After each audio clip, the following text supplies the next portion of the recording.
Hey everybody, it's Gav here from GCRE TV for the Money with Meg show today, talking about finance in the commercial real estate world. And last week we talked about how do you get pre-qualified for loans, or especially mortgages, in fact. And today we're going to be speaking about what is the next step forward once you get pre-qualified and what it is you need to do. So without further ado, let's add Meg to the call. Meg, hi, how are you today? I'm good, Gavin. How are you? I'm doing fantastic. It's lovely to have you on the show again and to be doing this with you. So today, we, as I said earlier in the thing, so the person's got qualified for a loan.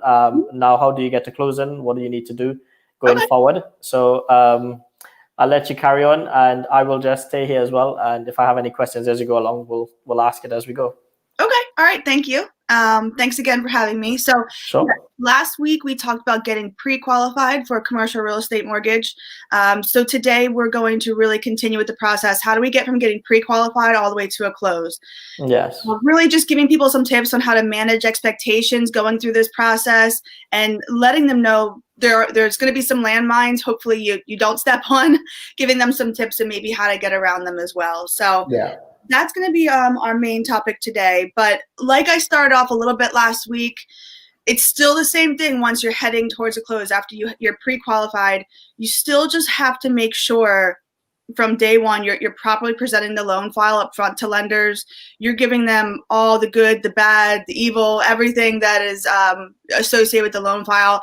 And a lot of people just don't know to do that because they're just following the lender's loan process. They don't know to give the lender extra information that's maybe not on their loan application. There's some questions commercial real estate lenders do not ask on their loan applications that as you become an experienced broker, is going to blow up the deal. For example, I had a deal a couple years ago. It was a 4-unit, all rented out. My borrower was actually renting to one of their family members. I didn't realize that was, to me, they're still bringing in rent. It was 100% occupied. I didn't realize it was going to be a big deal. So because they were renting to a family member, commercial real estate lenders don't like that. They don't like business transactions between family. Mm-hmm. So they call that a non-arm's length transaction. When you're too close to someone, meaning related by marriage, blood, family somehow, you don't have that arm's length distance. So lenders don't like that. A lot of times if that is the case and you don't present that up front, they will not count that rental income on the deal. And now you're drastically lowering the debt service coverage ratio on the deal. You're drastically lowering the loan amount. So again, that's not something lenders ask on their loan applications up front. I know we always harp on this, but you really have to properly present your loan file up front, and you need a good mortgage broker walking you through this process. Gavin, I don't know if you have it up, but really the best way to get yourself pre-qualified is to go to Gavin's website, which is 11, just the number 11, capitalfinance.com. Which is in the link below. Yep, CRE. These loan applications ask, they're a little lengthy. There's about 50 questions on them, but they're short answers. But these loan applications ask the proper questions that sometimes lenders don't even ask on loan applications, so that we know we have the correct answers. We know these things are not going to blow up in underwriting.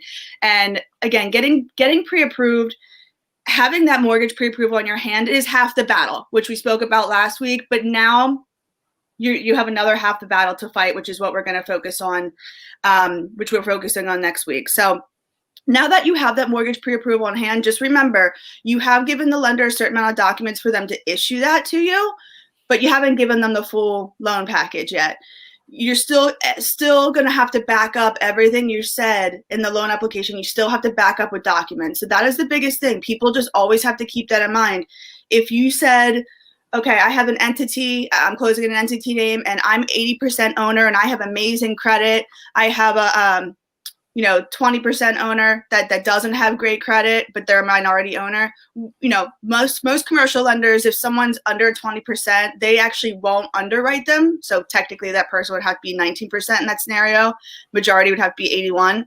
But if you send in an operating agreement that shows that's not the case, maybe you're 50-50, you just differed in what you said from the loan application. So good mortgage brokers need to, as the loan documents are coming in, before you give them to the lender, you need to look through them thoroughly, and you need to make sure how we went into this is how these documents are matching up, because if you're a good mortgage broker, you can correct those documents. You can advise the borrower on how to change that operating agreement, or how things could be restructured so that we are saying what we said initially. And that's where loans become a problem as you get into the how do I get to a close, the processing documents, the dealing with third parties, is that people will say something up front, but then what they submit does not show that.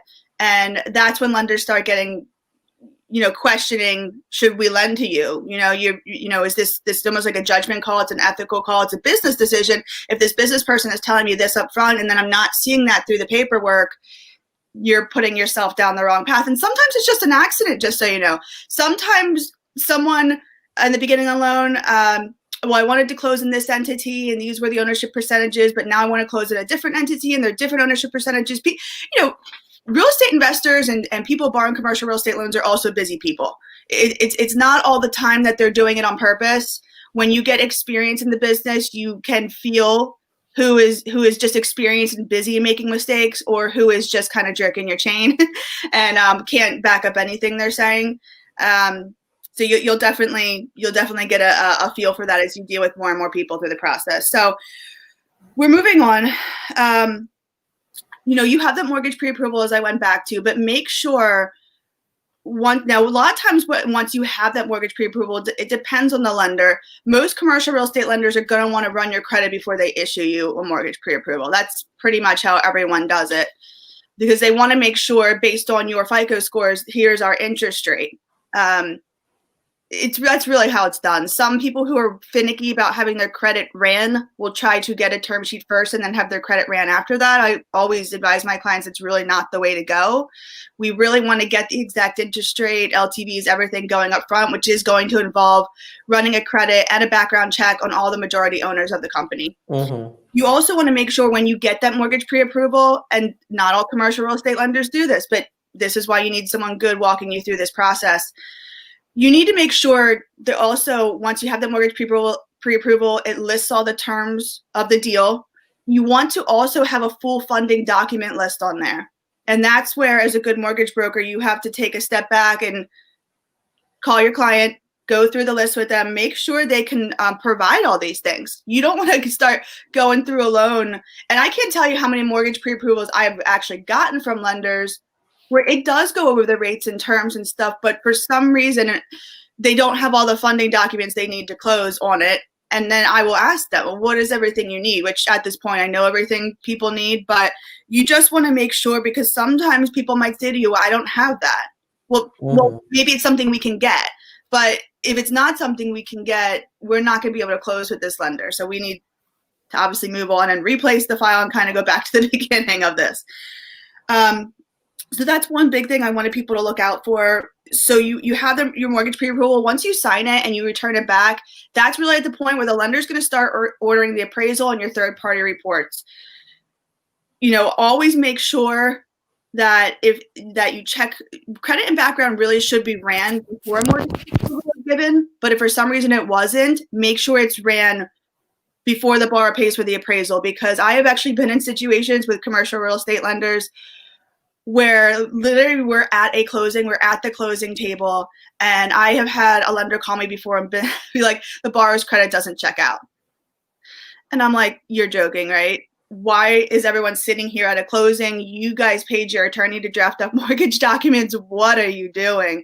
So you really have to, please don't assume, as a borrower or as a mortgage broker, don't assume the lender is following the correct processes of the transaction. You have to verify with them, whatever processor you're working with at the lender's office. Did you run credit? Did you run background? What did the credit come back at? Now, they're not going to give you the report. They will never give you, as a mortgage broker, the report, which I think is silly, but I guess there's some type of rule against that. But they can still give you the mid score. What are the scores? And always notate that in your files. Keep diligent notes on your files so you can track the deal from here to here. Why did it change? Now, if when credits ran, if that somehow changes the deal, or proof of experience changes the deal, you're going to have to keep track of how the quote is changing. Because remember, this was just a mortgage pre-approval. You still have to back up a lot of other things. So your loan offer / quote is going to change several times throughout the process. So just keep track of that. So we said just make sure these things check out before the appraisal is ordered. One thing I always try to get our lenders to do, and it's like a hit or miss. A lot of lenders these days, a lot of commercial real estate lenders, because they're so busy, they will go through an AMC, an appraisal management company, to order an appraisal, which is a third party that will find, they're supposed to find an appraiser that's experienced, one that can get it back in a timely fashion, and hopefully one that's local. And I really harp on one that's local. Some of the lenders we work with, we actually put the appraisal order through the AMC ourselves, just because we work so closely with them. They allow us to do that. I always, in the notes, whenever I order an appraisal through an AMC, I always put, please pick a local appraiser, please. Because I've been in so many situations with borrowers where they're picking an appraiser that's not from the area, maybe someone that's an hour away, and they really don't appraise the property correctly because they really don't understand the area. If you don't live there, you don't really know what downtown is sometimes, especially if it's a town where there's not a huge nightlife or something. Like where I live in Lansdowne, North Wales, PA. It's a very conservative suburb.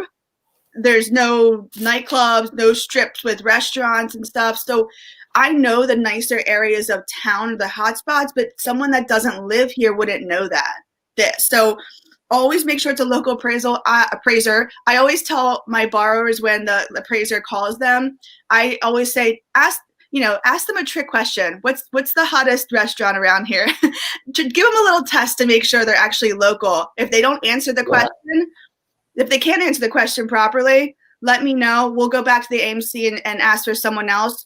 You got to ask for that other person first before they even come out. Once that appraiser comes out and the borrower's already paid for that up front, there's no getting your money back. So we have to make sure we have the right person coming out. But that's a tip for getting around a landmine. When the appraiser reaches out to the borrower, and I always have my appraisers reach out to the borrower, just so you know, whether it's a refinance or a purchase. Because if it's a purchase transaction, a lot of times the appraiser will reach out to the listing real estate broker to schedule the appraisal, because obviously they can let them into the property. I don't do that. I want the appraiser to reach out to the client, and then the client can coordinate with the realtors, because I want them to be able to have direct act. Obviously, the appraiser called up. Now they have their phone number. I want them to ask them questions. I want them to be able to contact them. As a mortgage broker, we're not allowed to contact the appraiser. We're not allowed to know who they are. We strictly have to be a third party. So a lot of times borrowers will say, well, when's my appraisal coming back? When's it coming back? When's it coming back? Well, if the appraiser reached out to you, call them. They called you to schedule, call them and find out. I certainly do it for them, but I have to remain a third party. So little tip about appraisers, as soon as that appraisal is ordered and the borrower pays for that, make sure right away, every lender has a certain set of title requirements, meaning documents they want from the title company / the closing attorney. A title company is really just drafting up a title commitment, which is an insurance policy that actually insures you for the past on the property. Most insurance insures you for the future, things that are going to happen in the future. Title insurance is the only insurance out there, which is for properties, all kinds of real estate, that actually insures you for the past. So that's why all lenders want it, because if there was any weird liens, judgments, or anything put on that property in the past, the lender always wants their lien to be first position. So they want to make sure when they say, well, we need free and clear title, that means they want a title commitment, which is just an insurance policy, a lot of pages, if you want to read through all of it. And in a certain section of the big stack of papers, there's in the middle a section that goes over any type of liens or judgments against the property. So those always have to be removed prior to closing, because again, the lender wants to be the first lien position. Their mortgage has to supersede anything. And they don't want anything behind them. They don't, especially not government liens. Nothing from the IRS or the state, because the government actually has, just so you know, first lien position on anything. As a lender, that's true. Yeah, you could put a mortgage on something, but if someone has a problem with the IRS is taking that property. Oh, yeah. United States. I'm sure you guys have done that many times. I'm sure you have a similar thing over there. So borrowers will actually always ask me all the time, why do I need title insurance? Well, and I have to break it down to them. The lender's not going to put a loan against the property unless they know their first position and they know there's nothing behind them that could supersede their mortgage. They're like, oh, but there's not. I'm like, well, they're not just going to take your word. They're going to need official documentation on that, but you want to get, every lender pretty much has a sheet that goes over their title requirements, the documents they want from the title company, and also their property insurance requirements and the documents they want from the insurance company. So you need title insurance, you need property insurance prior to closing. No one's lending on a property without knowing there's not prior liens. No one's lending on a property without having property insurance. Mm-hmm. You know, if your property is, beachfront, beautiful property, that's awesome. But if a hurricane comes and wipes it away, now the lender's out there money and so are you. So you need property insurance. Now everyone has their own unique requirements. So as a good mortgage broker or a borrower getting through this process, here's another landmine you don't want to step on. Make sure you wouldn't know to ask for these things if you weren't in the business. Ask for those requirements right away. As soon as you pay for that appraisal, ask for those requirements right away. If you want, you can even ask for the requirements before you pay for the appraisal. We typically don't ask for them until after because we want to see some commitment from the borrower. But if it was me running my own real estate deal, if I was investing in a property, I would ask for that up front, right as I signed the commitment before I paid for the appraisal. You want to get them, always ask the borrower, who do you want to use for title? Who do you want to use for property insurance? Get those requirements to those third parties right away. So many times I've sent property insurance requirements to their insurance rep, and their insurance rep has sometimes said to me, well, we don't provide that type of insurance, or we do commercial real estate loans here, so insurance always has to close in a business like a business entity name. Sometimes I will be speaking with the insurance agent and she's like, well, we only do personal policies, or we only do personal policies. We can do insurance in someone's personal name, but we can't do it in a business name. That's not what we do here. So then, you need to know those things up front, because you can always switch out third parties. Here's another tip. You can always switch out third parties in a loan. You can replace title companies. If for some reason they can't insure the property because something weird came up with the property that they can't get a payoff for, or a lien release or anything, you can switch them. You can find another title company. You can switch the property insurance people, but you need to know that up front. You don't want to be going to closing and have your borrower, okay, it's a couple of days before closing and you're just reaching out to the property insurance person and they say, oh, we don't do that. Now you have to scramble and find somebody else, and it takes days to create an insurance policy. The borrower has to submit a lot of documents, go through their underwriting process, and it takes days to actually create an actual bound policy. It's not something that happens overnight. So do that right away so they know what's going on. So obviously we're at the point where we've already done that. Now your appraisal's happening. You paid for it. The appraisal's happening. At that point, as a borrower or a broker running a deal, you just want to encourage the borrower, get as many. We made sure we had that full underwriting list. Start getting those things in. I know a lot of borrowers say, I don't want to waste time turning in paperwork until I know the property appraises. That's fine. I get where you're coming from, but I can tell you, if you want a lender to be motivated to close your deal, you got to keep it going. You can't keep it stagnant, because then they're just going to take your stack of papers and put them in a pile on their desk and put other files that are moving forward on top of it, and yours is stagnant now. Keep the documents coming in so the lender keeps paying attention. Okay, this person's serious. They want to get their deal closed. I'm going to have my people work on this because this person is serious. They want to move forward. This is the time in a deal where you're getting your documents in, but really there's nothing. We've already talked to title, insurance. If there's any other third parties, lawyers, realtors, they've all been spoken to. Everyone knows what's going on. Get everyone on the same page. You're just kind of holding your breath at this point until that appraisal comes back. That's really what is going to dictate the deal and the terms on the loan. Once that appraisal comes back, the lender can finalize the loan terms with the borrower, or if you're working with a broker, your broker would finalize the loan terms with you.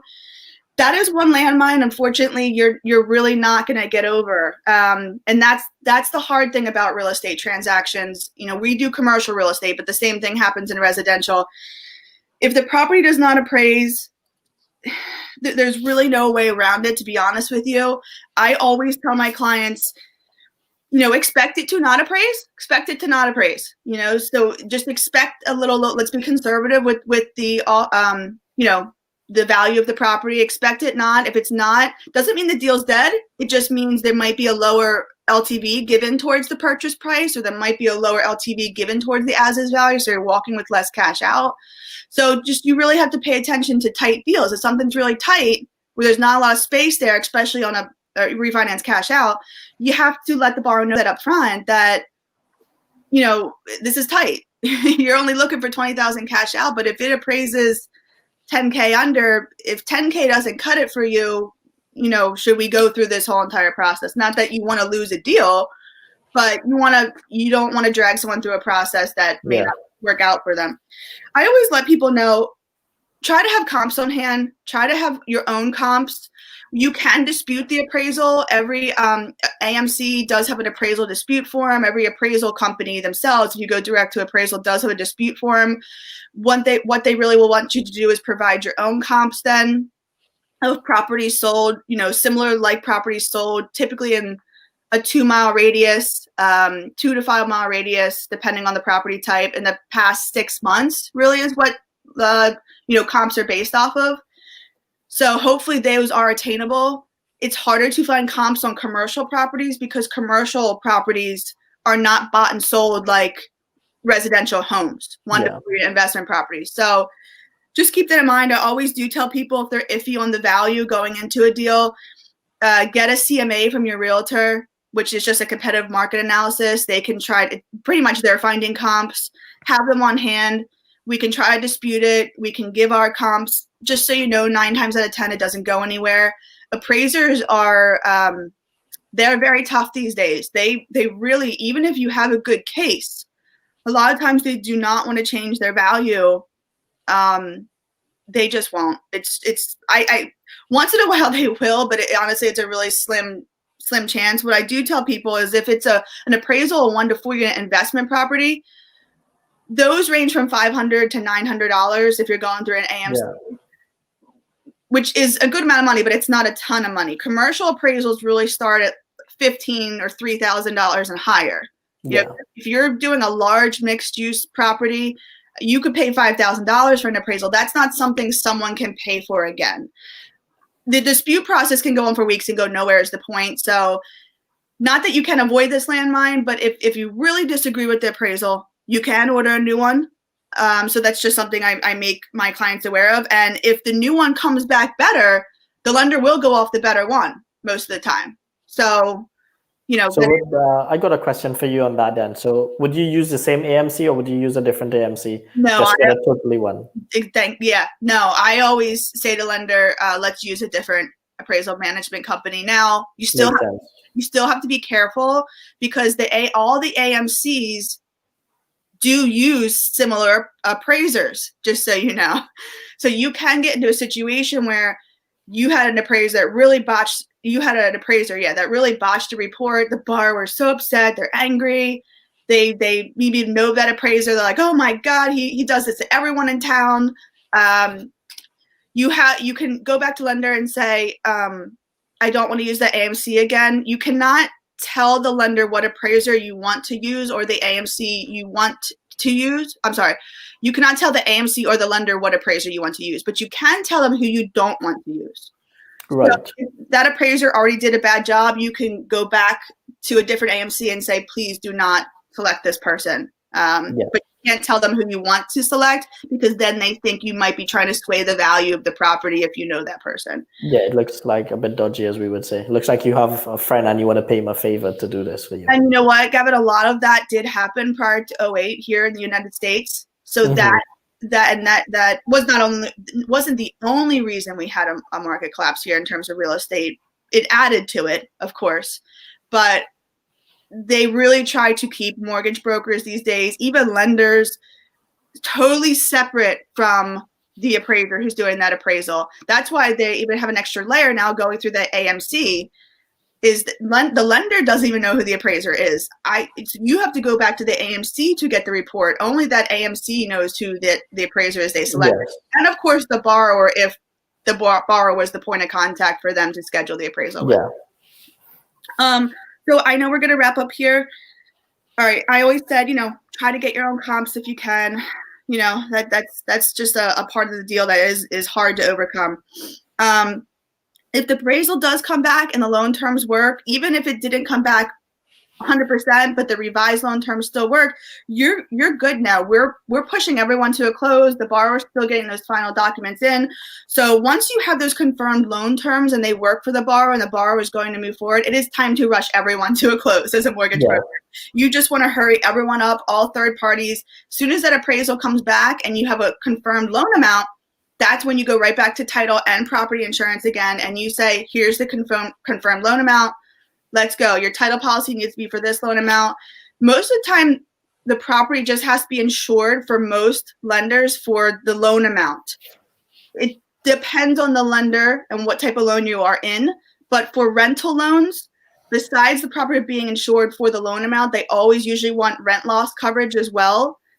That's where people get that. There's another landmine you want to avoid. That's why you need to give the insurance requirements up front, because the borrower may say, well, I don't have rental loss coverage, and now you're raising my insurance premium by, $100 every month, which is cut into my cash flow.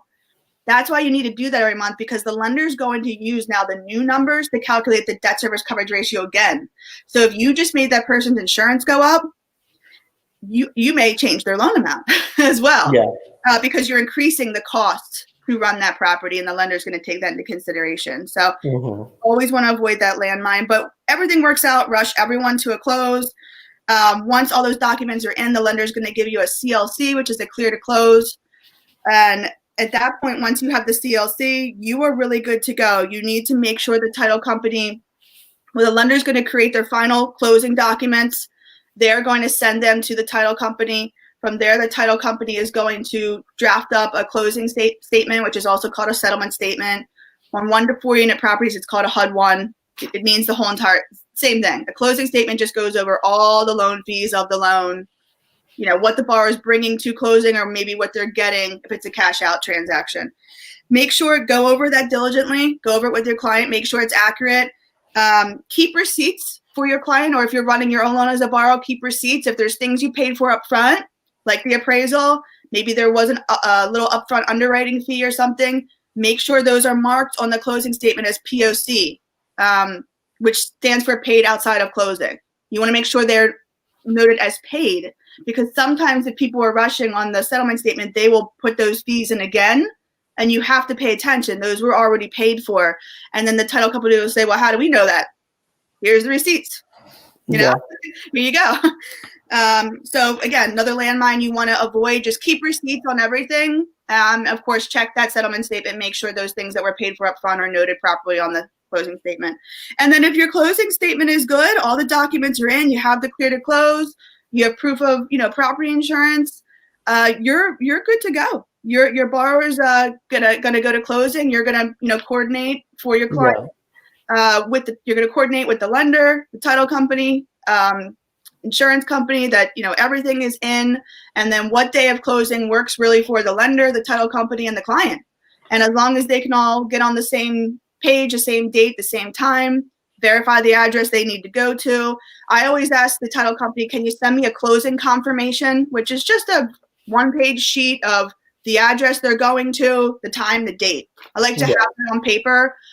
I have never had a title company schedule a closing with me, and then maybe they double book a closing and it's a little botched, but I'm sure that has happened to other people. So I would just say, as another little tip, get a closing confirmation from the title company in writing on an attachment piece of paper. Make sure that's distributed to everyone, so everyone has in writing the day of closing.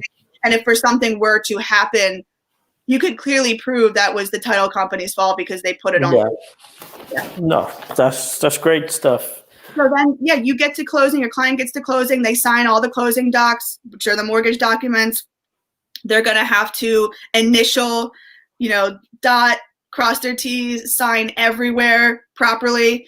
What happens is the title company or the closing attorney, either or, will fax the documents back to the lender's closing office. The lender's closing office goes through a pack of documents this thick, make sure they're all signed properly. As long as they're all signed properly, the lender will release their wire to the title company. The title company is then in charge of, once the lender has given, you're free to disperse, the title company is in charge of sending wires to all parties. So if it was a purchase, they would be making sure that the seller got their money towards the purchase, making sure anyone involved in the transaction got their fee, broker gets their fee, closing attorney gets their fee, anyone realtors get their fees. So that's the job of the title company as well, not to just conduct the closing and get the document signed, but they are responsible for paying all third parties properly and getting that wire out to them. If it's a refinance cash out, that client is going to get their fee as well. Most closing companies, just so you know, most title offices and closing attorneys, I always say to them, if my borrower is getting cash or has to bring cash to closing, I always call the title company before that. This is another tip not to slow down closing. Call the title company and see how they want you to bring funds to closing. Most of the time it's certified funds. You need a certified check or you need to send in a wire. Mm-hmm. Believe it or not, some of my clients I work with do not know how to send wires, or they don't want to because their bank's going to charge a fee. But that's usually how most title offices and closing attorneys want it. So sometimes you have to work around that. You really want to do a wire because say something happens at closing and they revise that HUD or closing statement just a little bit. You don't want to be a couple pennies off if you just have a certified check for the exact amount. So just make sure you're on the same page. Make sure your clients bring proper identification, the driver's licenses to closing. I always say bring a copy of a voided check for the account you want the money to go in, or bring certified funds. You got to get on the same page with that title company. So once they do get the go with the lender to disperse all funds, that money can get to them quickly and no one's waiting for a couple of days to get their money, because that's always a pain when that happens. Yeah, no, that's good stuff there, Meg. Thank you for that. And for anybody who wants to get hold of Meg, the contact information is below, 11capitalfinance.com/GCRE. So just a couple of notes that I made while we were talking today. So no family or close people are allowed to be taken on a property from you as a tenant in that process, which is good. Make sure that your AMC is local. They need to understand the area, which is a big thing. We talked about this. The companies, I don't know actually what I wrote there. We'll have to skip that one. But get a complete list as well from the lender of everything that it is they need. Don't wait for them to keep asking for stuff, I think is one of the things. That's always a pain when your client doesn't know sometimes what's going to be expected of them for close. Yeah. And you have to give that to them up front, because they're going to get frustrated through the commercial. Everyone gets frustrated through this process. If you don't over explain and overdo it the way we do it here, your client's going to get frustrated. You have to, that's part of giving someone the proper expectations to go through the commercial real estate lending process. You have to do that to them. And with the AMC thing, just so you know, a lot of AMCs are nationwide. Yeah. You just want to make sure they're picking a local appraiser that is close to the property. Yeah, no, definitely. And from what I got, the big takeaway from today's shows is the appraisal is the most important part of this process. Yeah. They could make a deal happen or break a deal, really. And you should expect something to go wrong as well with these things. It never goes according to plan, like most things in life, right? Yeah, it's unfortunate. And I always say to people, appraisers are the only people that get paid up front on the commercial real estate transactions. Us as brokers or insurance reps or even the lenders, we don't get paid until the deal actually closes. So yeah, this kind of stinks sometimes. This person got paid up front. Now, if the property truly is not worth that value, it's not worth that value. Yeah. But sometimes you are dealing with clients that have really, really good comps, really, really good reasoning, and the appraiser unfortunately just won't take it into consideration for whatever reason. And that's really a bust when that happens. No, definitely.